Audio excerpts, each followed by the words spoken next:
मैं वैसे तो ग्वालियर से हूँ, एमपी से, और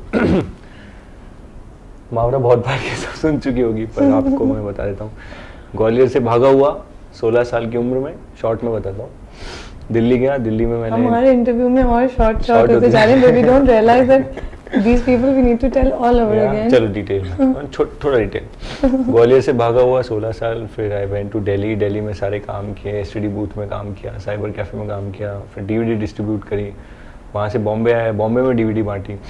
फिर यहाँ पे ऐसी दोस्त ऑडिशन करने जा रहा था, रूममेट, तो उसके साथ चला गया पैदल पैदल, और महाड़ा में ऑडिशन दिया। वहाँ पे मुझे एक टीवी शो मिल गया। टीवी शो मिला तो वो आर्मी शो था, तो क्योंकि शाहरुख सर ने भी आर्मी शो से शुरू किया था, तो यही सोच के मैंने वो भी कर लिया कि कुछ कनेक्शन ही हो जाएगा।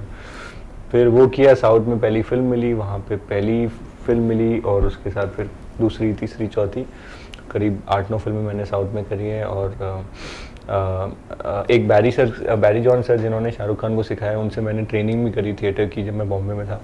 वो भी इसलिए करी क्योंकि शाहरुख सर ने किया है, तो एक और कुछ ऐसी सोचा कि कुछ हो जाएगा कनेक्शन। फिर बॉम्बे आया। बॉम्बे में मुझे जॉन इब्राहिम सर के यहाँ से कॉल आया। वहाँ पे 17 को शादी की कास्टिंग चल रही थी, वहाँ पे मेरा फिर वहाँ सिलेक्शन हुआ। वो फिल्म मैंने शूट करी, फिर वापस गया हैदराबाद। फिर सनम तेरी कसम के ऑफिस से कॉल आया, और फिर राधिका राव, विनय सबरू, ये ऐसे डायरेक्टर्स हैं जो म्यूज़िक वीडियोस में दे एक्सपर्ट्स। इनका तो एक्सपर्टीज़ इस चीज़ में है कि एक्टर्स को बहुत अच्छे से ये लोग प्रेजेंट करते हैं, और इन्होंने करीब 70 ब्लॉकबस्टर गाने दिए हैं। दबंग के गाने इन्होंने किए हैं, प्रेम रतन धन पायो के। तो मैं तो इससे अच्छा लॉन्च, इससे अच्छा ब्रेक हो ही नहीं सकता कि एक नए एक्टर के लिए आप ऐसे एक्सपर्ट्स के साथ काम कर रहे हैं। तो सनम तेरी कसम की कास्टिंग हुई, और मुझे फिर मुहावरा मिली। और फिर मुहावरा बताएंगे आपको। उसके आगे बताऊं या मैं शुरू से बताऊं? आप अपना बताइए। बोले फिर आपको मुहावरा बताएंगी, तो मैंने कहा शायद कंटिन्यू करें।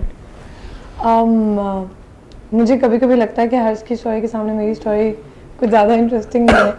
I was 8 when I was doing dramas in my school. I have played Barbie and all those characters that I think every child does. But from there on, I was picked up for theatre plays in my city, and I have done plays like Mary Poppins and Chicago and the typical English plays that happen around the world.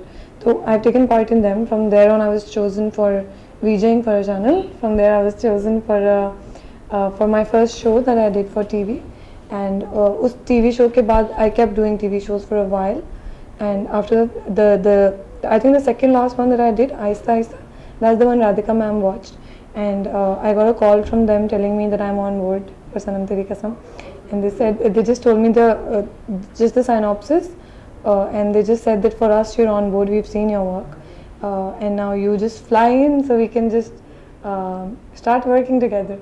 So it was that nice and sweet.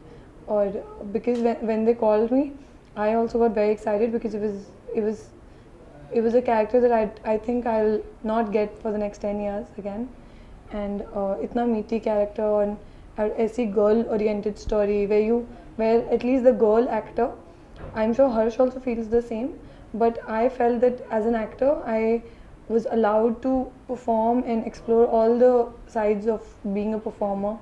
I was able to be a nerd, to be a drunkard, to be the quintessential Bollywood heroine with the sari and baal ude and all. And then of course there were 7 wonderful songs. These were the things which were initially told to me. So मेरे लिए बहुत exciting था to be getting such a meaty character, and then so many songs by Himesh sir and Arijit and Ankit. You know, all these names that any debut would want and associated to their film. So yeah, this is how Sanam Teri Kasam happened. This is not the first Bollywood film that I've been offered. I've been turning down a few films in the past 1.5 year. और उसकी reason सिर्फ ये थी कि मुझे because I was doing such content oriented work in my country, and I was given roles and I was applauded for my performances.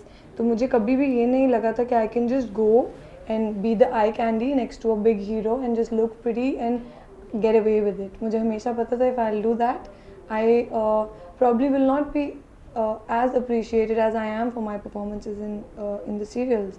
So when Sanam Teri Kasam was offered to me, I looked at it the same way as I looked at the previous scripts which I turned down.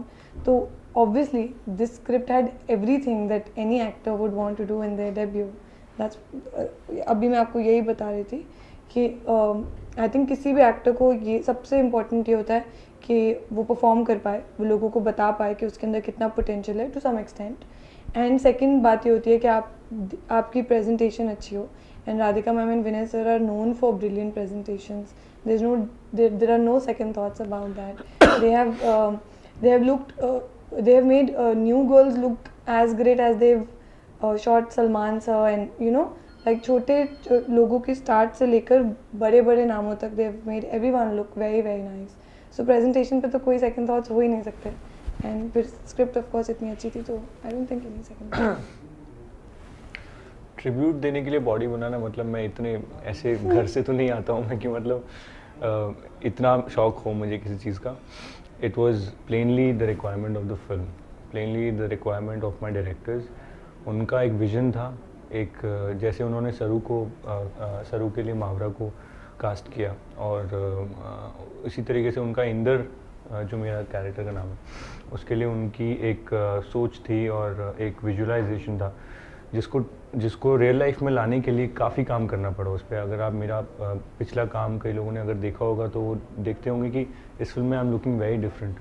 वो इसीलिए क्योंकि मेरे directors ने वो visualise किया, उसी की वजह से उन्होंने मुझसे बॉडी की रिक्वायरमेंट भी उन्होंने मुझे बताई और उसके लिए मैंने बनाई. मुझे बिल्कुल शौक नहीं जिम जाने का और डाइट करने का, लेकिन for this film it's okay. उनको भी पता है because it's a tough thing.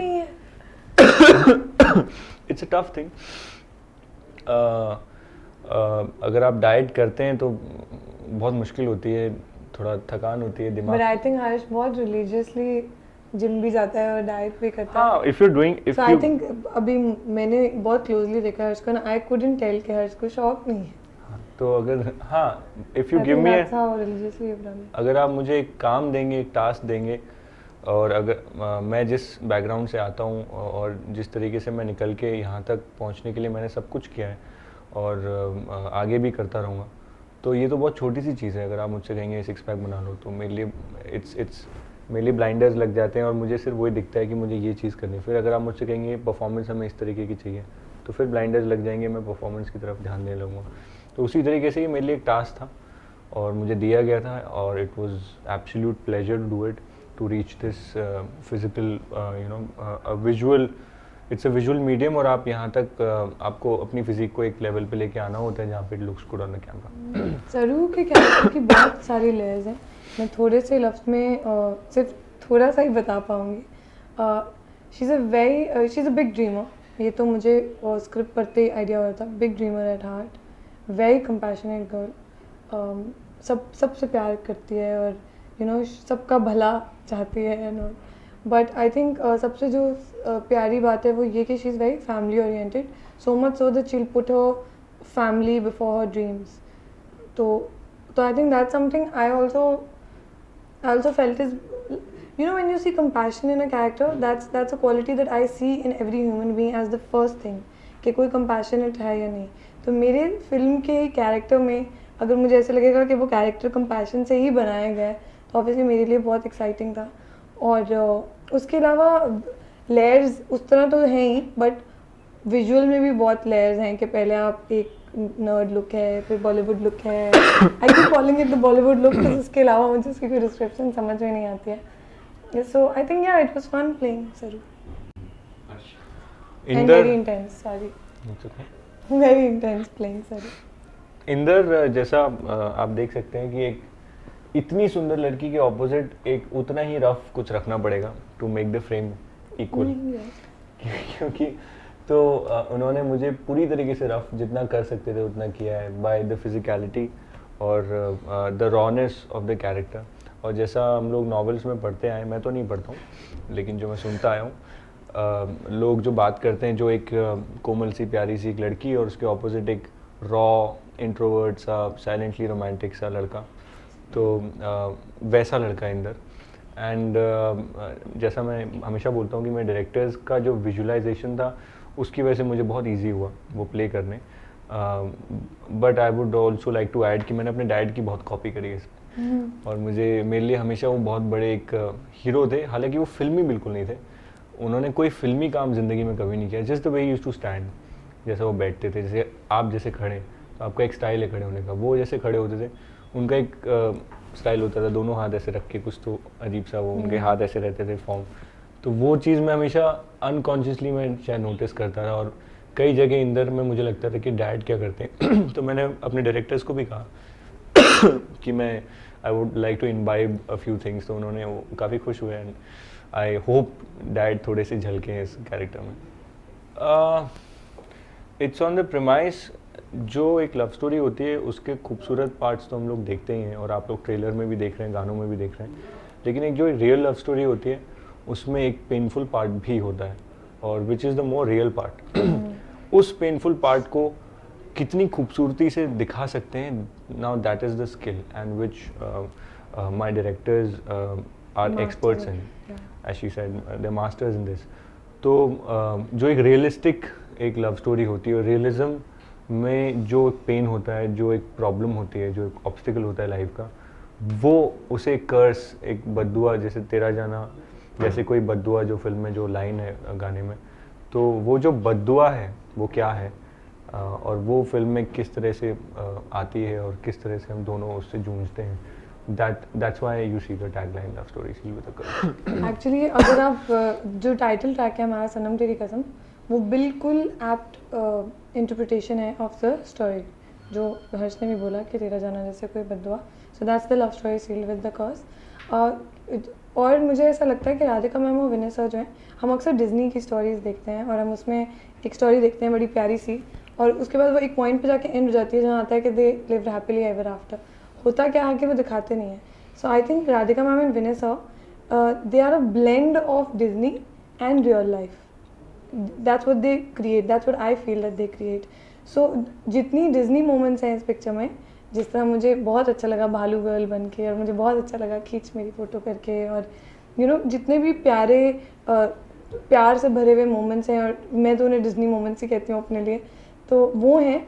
उतना ही फिर यू नो लेटर हाफ में आप देखेंगे कि दिखाया है कि उस स्टोरी का अब रियलिटी से कितना ताल्लुक है, और जो हर्ष कह रहे हैं कि उसको, लेकिन उस ट्रेजिडी को, उस पेन को कितनी खूबसूरती से उन्होंने डिलीवर किया है। That's something I really can't wait कि लोग कब देखेंगे उसको।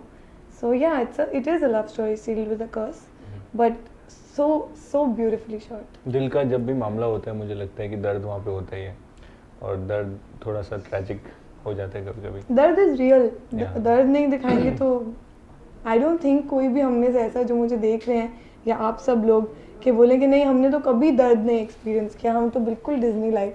सो आई थिंक दर्द is the very essential part of our lives. दिल लगाए तो दर्द तो 100% तो पैकेज है, इट्स अ पैकेज डील। तो उसको कितनी खूबसूरती से विनय सर राधिका मैम ने दिखाया है, वो आप लोग देखिए।